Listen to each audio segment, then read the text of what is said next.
Today we're going to dive into a little bit of your personal life. You mentioned that you came from Ethiopia. Can you tell us a little bit about what is like to grow up as a child in Ethiopia when you were there? I mean, when I was a child then growing up in Ethiopia, to me, life was great because that's the only thing I knew, right? I go to school, I hang out with my friends. Just life goes on. You see the trials and tribulations. It's a third world country. So there's all the troubles. But when I was born and raised there, that's the only thing I knew. So that was life. So I was like, everything is fine. Everything is day to day. And I think once I came to America and saw the difference is when I was like, oh, like I've been through some things. Okay, I get it now. Okay. But even that, it has made me stronger. It helped me adapt here better. And it gives you a stronger mindset once you've moved on. But when I was there and going through life where, you don't get electricity every day, it's once a week maybe, or every other day, if you're lucky, water comes every 3 days. You just adjust, you save water, you move on, and that was just day-to-day life. And then you come here and you be like, wow, we actually survived on much less and much harsher conditions, and we were happy at that time. Because I believe, like, for example, here in America, you talk about a lot about how people are seeking happiness, even though there's the privileges of it. And I think I've realized that when you have it and you lose it is when you lose the happiness. But if that's the only thing your base of happiness or what you consider is great is very much into that bubble, is when you go somewhere else where you start to see, oh, I didn't have this, so I must have lost that kind of thing. So growing up there, to me, I enjoyed every minute of it. I loved it. And I think as I grew older and I came here is when I realized, oh, I've been through a lot more than I think I thought about at that age. Yeah, and you recently just went back home, right? I did. Did you see any difference going back? Absolutely. I mean, I went back after 10 years. So the last time I visited was about 10 years ago.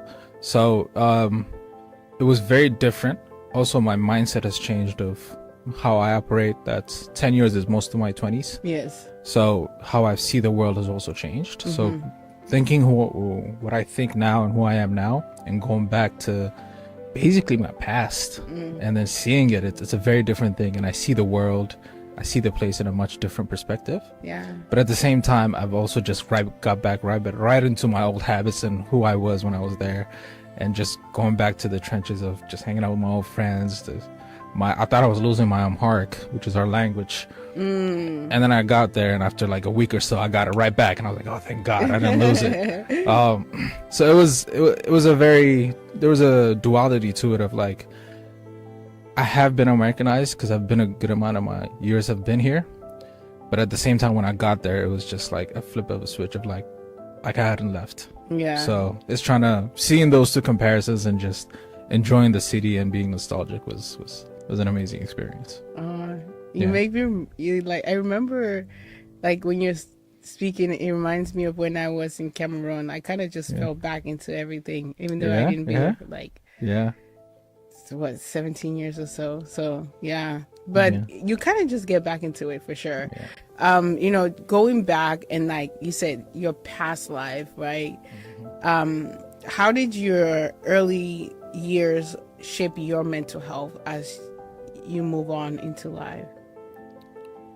I mean, especially living here now.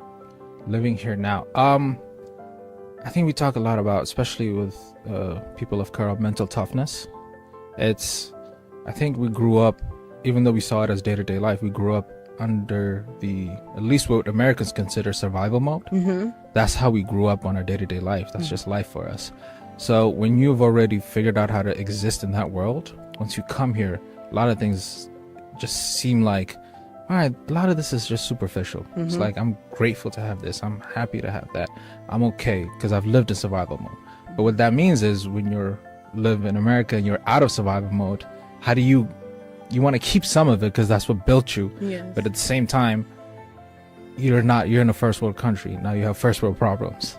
And how do you balance those? How do you let go of some things, and how do you keep some things to still feel like you are yourself, but also to take an advantage in the world that you're in? So there's this balance and tug and pull that happens, especially I see a lot of it through children of immigrant or kids that moved at an early age.